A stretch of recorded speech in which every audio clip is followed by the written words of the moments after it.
Polynomials के बारे में पढ़ेंगे हम। क्लास 10 एक्सरसाइज 2.2 मैंने लिखी है, तो स्पेशली मैं आपको एक्सरसाइज 2.2 करवा रहा हूँ। तो पहले आपको पता होना चाहिए पॉलिनोमियल्स क्या हैं। क्लास 9 में आपने पढ़ा है कि पॉलिनोमियल्स क्या होते हैं, फिर भी हम एक बार रिवाइज कर लेते हैं। तो देखिए, सबसे पहली बात तो पॉलिनोमियल्स होते क्या हैं हमारे। मैंने कुछ पॉलिनोमियल्स लिखे हैं, ये 4 मैंने लिखे हुए हैं। इनमें से कुछ पॉलिनोमियल्स हैं और कुछ पॉलिनोमियल्स नहीं हैं, ठीक है। जो रूट में नहीं होती, अल्फाबेट की पावर रूट में है, पॉलिनोमियल नहीं है। अल्फाबेट आपको पता है ABCD जो है, x नीचे है, ये भी पॉलिनोमियल नहीं है। अब आप सोच रहे होंगे मैंने कहा था कि जो नेगेटिव पावर होती है वो नहीं होता, यहाँ पे नेगेटिव कहाँ पे है। तो आप लोगों को पता है, अगर ये x, मैं इसको ऐसे भी लिख सकता हूँ, x जो है डिनोमिनेटर में, न्यूमरेटर में आएगा तो x की पावर -1 आ गई। तो ये हमारा क्या है, पॉलिनोमियल नहीं है।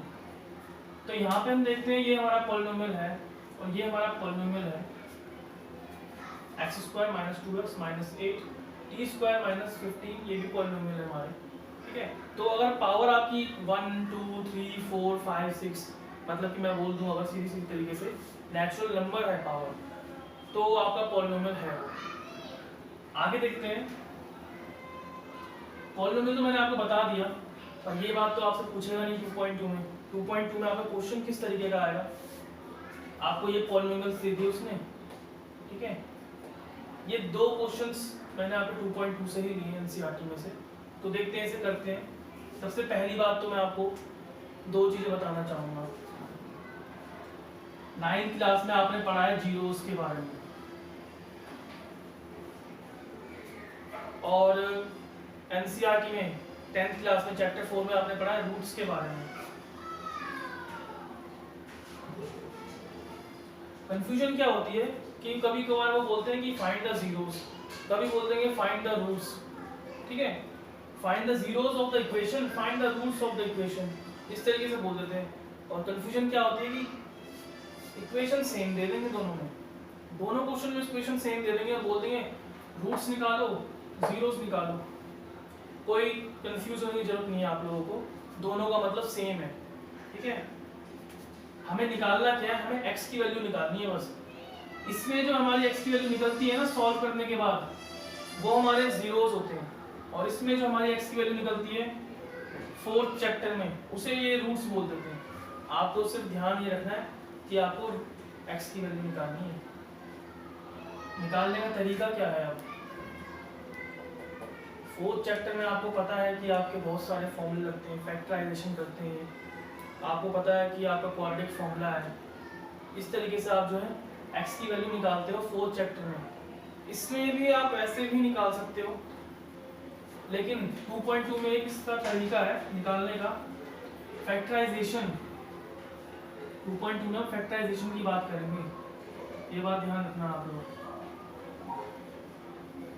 अभी फैक्टराइजेशन का मतलब क्या होता है, इसका मतलब पहले हम समझेंगे फैक्टराइजेशन का मतलब क्या होता है। सीधा क्वेश्चंस में नहीं हम जाएंगे, आप सोचोगे कि क्वेश्चंस में चलते हैं सीधा डायरेक्ट करते हैं, लेकिन समझ लो पहले थोड़ा सा फैक्टराइजेशन का मतलब क्या होता है। देखो, फैक्टराइजेशन का मतलब होता है ब्रेक करना, चीज़ों को ब्रेक करना, उसे हम फैक्टराइज कर देते हैं। कैसे, 6 है, इस 6 को मैं ब्रेक करना चाहता हूँ, फैक्टर्स क्या होंगे इसके, तो ये फैक्टराइज हो गया 6 हमारा। वैसे ही मैं और किसी नंबर को ले लेता हूँ, कोई भी नंबर आप ले सकते हैं, जैसे 14 ले लिया तो 2 × 7 हो गया। 1 लगाना चाहते हैं तो 1 लगा सकते हैं आप, उसमें कोई प्रॉब्लम नहीं है। तो 2 और 7 ये क्या हो गया हमारा, ये भी फैक्टराइज हो गया हमारा 14 भी। तो नंबरों को तो हम तोड़ देंगे ऐसे, नंबरों को तो हमने तोड़ दिया, 6 फैक्टराइज हो गया, 14 फैक्टराइज हो गया। अब इनका क्या करें, पॉलिनोमियल्स का क्या करें। तो देखिए, फैक्टराइजेशन की बात करेंगे हम। अभी मैंने बताया था आपको फैक्टराइजेशन क्या होता है। तो फैक्टराइजेशन हम कैसे करेंगे इसमें, पहली चीज तो आप लोगों को फॉर्मूले याद होने चाहिए सारे के सारे जो आपने याद किए हैं। a + b का होल स्क्वायर, a - b का होल स्क्वायर, a² - b², ये सारे के सारे आपको फॉर्मूले याद होने चाहिए अच्छे से। एक होता है तरीका मिडिल टर्म स्प्लिट करना, मिडिल टर्म स्प्लिट। अगर ये फॉर्मूले काम नहीं आते फैक्टराइजेशन करने में तो आपका काम आता है मिडिल टर्म स्प्लिट का। तो हम इसे मिडिल टर्म स्प्लिट करेंगे, उसको भी हम फैक्टराइजेशन ही कह देते हैं। तो देखिए कैसे करेंगे। इस क्वेश्चन में हम क्या करेंगे, मिडिल टर्म को स्प्लिट करेंगे। तो मिडिल टर्म स्प्लिट करने के लिए हमें सबसे पहले क्या करना पड़ता है, जो आपकी पावर 2 है ना जिस अल्फाबेट में, उसको आपने सेलेक्ट करना है, और जिसकी साथ में कोई भी अल्फाबेट नहीं है उसको आपने सेलेक्ट करना है। इन दोनों को सिलेक्ट कर लिया आपने। मैं मिडिल टर्म को आपको डिटेल में बता रहा हूँ एकदम। आपको कईयों को पता होगा कि मिडिल टर्म स्प्लिट कैसे होती है, तो आप स्किप कर सकते हैं इसे। तो देखिए इसमें आगे एक्स स्क्वायर के साथ में क्या है, ये रफ वर्क है हमारा पूरा जो मैं बता रहा हूँ आपको अभी। एक्स स्क्वायर के साथ में हमारा कौन सा कोफिशिएंट है, 1, मतलब कि उसके साथ में क्या है हमारा 1 है, ओके। और हमारा ये क्या है, -8 है, ये हमारा ये नंबर है हमारा -8। तो आपको करना क्या है, आपको ऐसे 2 नंबर चूज करने हैं, या मैं बोलूँ आपको ऐसे 2 नंबर ढूंढने हैं जिसको मल्टीप्लाई करके आपका आंसर आए -8, और जिसको प्लस या फिर माइनस करने पे आपका आंसर आए ये बीच वाला, ये ना तो बीच वाला -2। ठीक है, एक बात ध्यान रखना आप लोग, ये बीच वाला मतलब कि जो सिंपल x है हमारा, जिसकी पावर 1 है, सिंगल है। तो ऐसे 2 नंबर कौन से हैं हमारे, जिनको मल्टीप्लाई करने पे हमारा -8 आ जाए और ये प्लस या फिर माइनस करने पे हमारा -2 आ जाए। तो देखिए आप क्या करेंगे, मल्टीप्लाई करने पे क्या आना चाहिए, -8 आना चाहिए। आप सीधा 8 के फैक्टर्स निकाल लीजिए।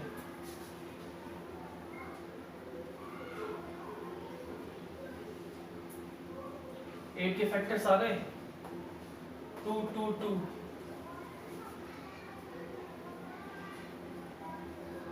अब 8 के जो है हमारे फैक्टर्स आ चुके हैं 2 2 2। इनमें से ही आपको वो 2 नंबर मिलेंगे जिनको प्लस या माइनस करके आपका आंसर ये आएगा, और मल्टीप्लाई करने पे आपका आंसर ये आएगा। इन दोनों में इन सब में से ही आपको मिलेंगे वो 2 नंबर। तो देखिए अगर मैं इन 2 नंबरों को चूज कर लूँ तो क्या होगा, 2 2 जा 4, और ये अकेला बचा, ये क्या बच गया 2। अगर मैं 4 और 2 को मल्टीप्लाई करता हूँ तो मेरा आंसर क्या आता है, 8 आता है। अगर मैं 4 और 2 को माइनस करूँ तो क्या आएगा आंसर, 2 आएगा।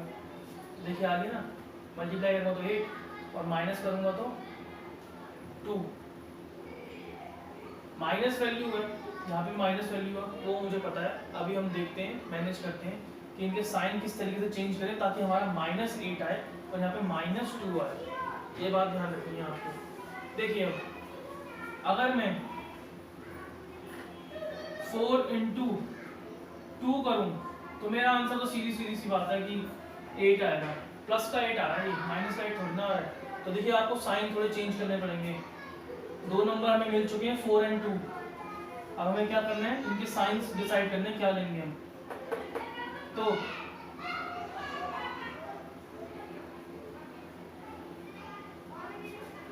तो सबसे पहली बात, अगर मैं यहाँ पे माइनस कर दूं और यहाँ पे प्लस कर दूं, अगर मैं 4 को माइनस कर दूं और 2 को प्लस का कर दूं तो प्लस माइनस माइनस और -2 आंसर आ जाएगा। वैसे ही सेम यहाँ पे, ये अगर माइनस का 4 होगा, -4 × 2 क्या होता है हमारा, ये हो जाएगा हमारा -8। तो हमारे 2 नंबर चूज हो गए, माइनस का 4 और प्लस का 2। हमारे 2 नंबर हमें पता लग गए। ये मिडिल टर्म स्प्लिट करने का तरीका होता है आपका पूरा।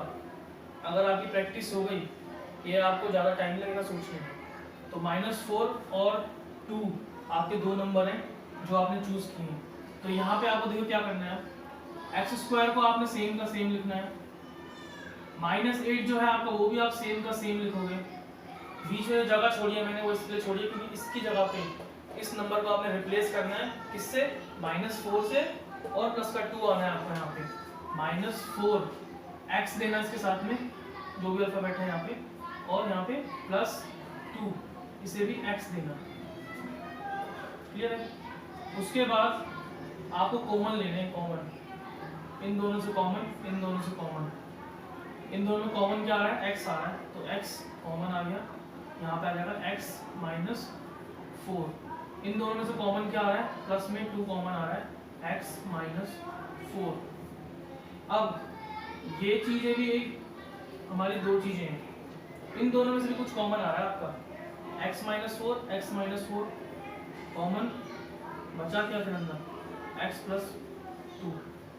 तो ये आपका फैक्टराइजेशन हो चुका है। ये जो है आपका फैक्टराइजेशन हो गया, x minus 4 and x plus 2 आपका आंसर आ चुका है। अब बात करते हैं जीरोस की।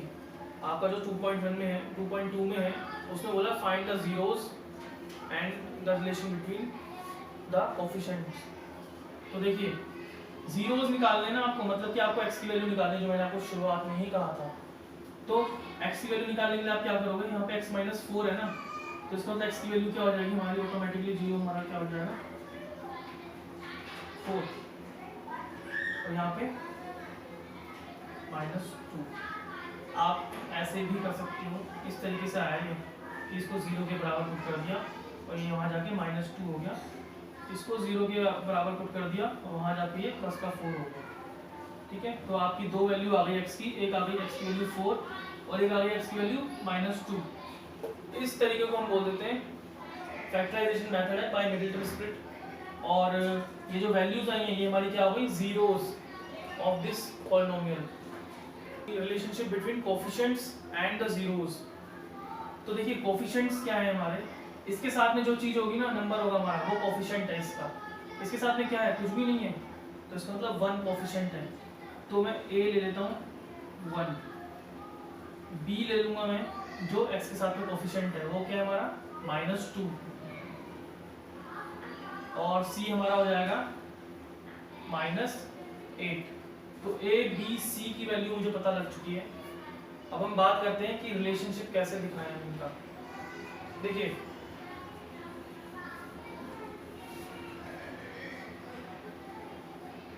सम ऑफ जीरोस, इसका फॉर्मूला होता है -b/a, और प्रोडक्ट ऑफ जीरोस, इसका फॉर्मूला हो गया c/a। तो sum of zeros -b/a, product of zeros c/a, ये फॉर्मूला होता है हमारा। और कोफिशिएंट्स मैंने आपको बताया कि a b c जो है इनके कोफिशिएंट्स होते हैं, क्योंकि हमारी जनरल फॉर्म जो होती है क्वाड्रेटिक इक्वेशन की, वो इस तरीके से होती है, ax² + bx + c, इस तरीके से होती है जनरल फॉर्म। ये मैंने आपको पिछली वीडियो में बता चुका हूँ 4th चैप्टर की, उसमें आप देख लेना, उसमें पूरा एक्सप्लेन किया हुआ a b c हम कैसे लेते हैं। तो देखिए सम ऑफ जीरोस हो गया -b/a, प्रोडक्ट ऑफ जीरोस हो गया c/a। सम का मतलब क्या है, जीरोस को प्लस कर दो, सम ऑफ जीरोस, जीरोस को प्लस कर दो, और जीरोस क्या है हमारे 4 एंड -2, तो 4 एंड -2 को प्लस कर देते हैं। तो देखिए sum of zeros 4 plus -2, 4 plus -2 क्या होगा आपका 4 -2, और 4 - 2 क्या है आपका 2 है। ये हो गया आपका सम ऑफ जीरोस। ठीक है, तो एक तरीके से ये आपकी जो है लेफ्ट हैंड साइड हो गई। राइट हैंड साइड में देख लो आप क्या है आपका, मतलब कि -b/a, माइनस साइन का माइनस, फॉर्मूले का माइनस। ठीक है, ये फॉर्मूले का माइनस है आपका, और b की वैल्यू क्या है आपकी -2, तो b की वैल्यू क्या लिख देंगे -2, और a क्या है आपका अपॉन में a, मतलब कि 1, तो यहाँ पे 1, माइनस माइनस प्लस, प्लस का 2, और 1 तो लिखो ना लिखो बराबर है नीचे, तो यहाँ पे 2 आ गया, यहाँ पे भी 2 आ गया। Left hand side equal to right hand side. ठीक है, आपने रिलेशनशिप प्रूफ कर दिया। अब आते हैं प्रोडक्ट ऑफ जीरोस में। प्रोडक्ट ऑफ जीरोस क्या होगा हमारा 4 × -2, प्रोडक्ट का मतलब मल्टीप्लाई, तो 4 × 2 = 8, plus minus minus, right hand side में भी हमारा यही आना चाहिए। c क्या है हमारा -8, और a की वैल्यू आपको पता है 1, तो इसका भी -8 ही आ रहा है, तो इसमें भी लेफ्ट हैंड साइड बराबर है हमारी राइट हैंड साइड की। तो ये रिलेशनशिप हो गया आपका। इनको हम बोलते हैं कोफिशिएंट्स, ध्यान रखना आप लोग। फैक्टराइजेशन के बहुत सारे तरीके होते हैं जैसे मैंने आपको बताया। ए प्लस बी का होल स्क्वायर माइनस बी का होल स्क्वायर, ये सारे फॉर्मूले जो है आपके यूज हो जाते हैं फैक्टराइजेशन में। तो एक फॉर्मूला यूज करके बताता हूँ इसमें जरा। ये क्वेश्चन जो है आपका टी स्क्वायर माइनस 15, तो देखिए इसे फैक्टराइजेशन करेंगे हम, तो इसमें मैं कौन सा फॉर्मूला लगाऊंगा, यूज करूंगा। जैसे मैंने आपको शुरुआत में बताया कि आपको फॉर्मूले सारे याद होने चाहिए। आपको याद आ रहा होगा ये वाला फॉर्मूला, या आपको ज़्यादातर लोगों को आपको पता ही होगा ये फॉर्मूला। ए स्क्वायर माइनस बी स्क्वायर ए प्लस बी ए माइनस बी, ये इसका फॉर्मूला हो जाता है। देखिए सबसे पहले आप दिखाओगे कि ये फॉर्मूला यहाँ पे लग रहा है कैसे, ये टी का स्क्वायर है, ये टी स्क्वायर है ना, किसका स्क्वायर है, टी का स्क्वायर, और ये 15 किसका स्क्वायर है, हमें पता है 3 3 9 होता है, 4 4 16 होता है, 15 तो किसी का स्क्वायर ही नहीं होता। तो फिर रूट में आ जाओ, रूट 15, अगर आप रूट 15 का स्क्वायर करोगे तो आपका 15 आ जाएगा ना। इस तरीके से हम ले लेते हैं। देखिए फॉर्मूला लग चुका है, ए स्क्वायर माइनस बी स्क्वायर का लग गया ना, तो ए प्लस बी ए माइनस बी सीधा लिख दो आप, ए प्लस बी ए प्लस बी ए माइनस बी, हो गया फैक्टराइजेशन। मैंने कहा ना फॉर्मूले से भी फैक्टराइजेशन होता है, तो आपका फैक्टराइजेशन हो चुका है। अब आपको पता है जीरोस कैसे निकालेंगे, तो t प्लस रूट 15 जीरो है तो t is equal to minus root 15 हो गया। सेम इसको भी जीरो के इक्वल पुट कर देंगे तो t इज इक्वल टू क्या हो जाएगा हमारा, प्लस में रूट 15। तो दो जीरोस हमारे आ चुके हैं। सेम जो आपने पिछले क्वेश्चन में किया था, a की वैल्यू क्या होगी हमारी यहाँ पे, जो अल्फाबेट स्क्वायर वाला है उसके साथ में क्या है हमारा 1 है, तो a की वैल्यू 1 हो गई। जो सिंगल अल्फाबेट है जैसे पावर 1 है उसके साथ वाला हमारा क्या होता है, b होता है, लेकिन यहाँ पे तो कोई है ही नहीं अल्फाबेट और कोई, तो इसका तो b हमारा क्या है 0 है। c हमारा क्या है माइनस 15 है। फिर आपको सेम वही चीज़ करनी है जो मैंने पिछले क्वेश्चन में आपको बताई थी। देखिए सम ऑफ जीरोस में क्या आएगा, माइनस रूट 15 प्लस में रूट 15, तो ये तो हमारा 0 ही हो गया, ये सम ऑफ जीरोस हो गया। और माइनस बी बाई ए जो होगा आपका वो क्या होगा, माइनस बी मतलब 0 बाय ए मतलब 1। अब 0 के नीचे कुछ भी कर लो आप, यहाँ पर 0 ही आएगा। ये सम ऑफ जीरोस हो गया हमारा, प्रोडक्ट ऑफ जीरोस में हमारा आ जाएगा